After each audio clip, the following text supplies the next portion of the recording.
अस्सलाम वालेकुम जी। ये जो आप वीडियो देख रहे हैं, ये जो हमारा रकबा है ना DHA वाला, उससे तकरीबन 2-3 किलोमीटर दूर मेरे दोस्त की काटन है, तो वहाँ पे काफ़ी ज़्यादा ज़ालाबारी हुई है।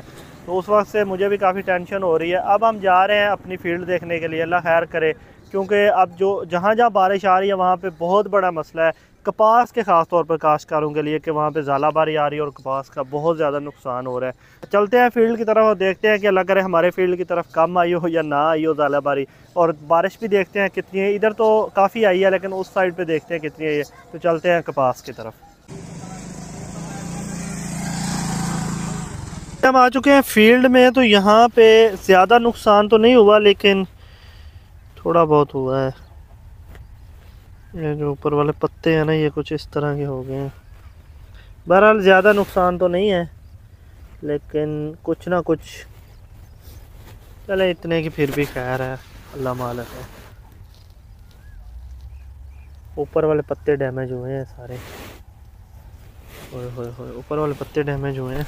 ये ग्लाफोसाइड का स्प्रे किया है, अभी 2 दिन हुए थे, बारिश आ गई, लेकिन इसका रिज़ल्ट 100% आएगा। अगर आप कपास के काश्तकार हैं और काटन की मैनेजमेंट के हवाले से आपको परेशानी है, तो हमारे चैनल ज़रूर सब्सक्राइब करें, इस वीडियो को लाइक कर दें। इंशाल्लाह हमारी काटन मैनेजमेंट पर मबनी वीडियोस आपकी फ़ी एकड़ पैदावार में यकीनी तौर पर इजाफ़ा करेंगी। बाकी ये वैरायटी जो है ये FH 333 है। एक प्लांट आपको दिखा देता हूँ, ये देखें माशाल्लाह बड़े ज़बरदस्त टिंडे बने हुए हैं।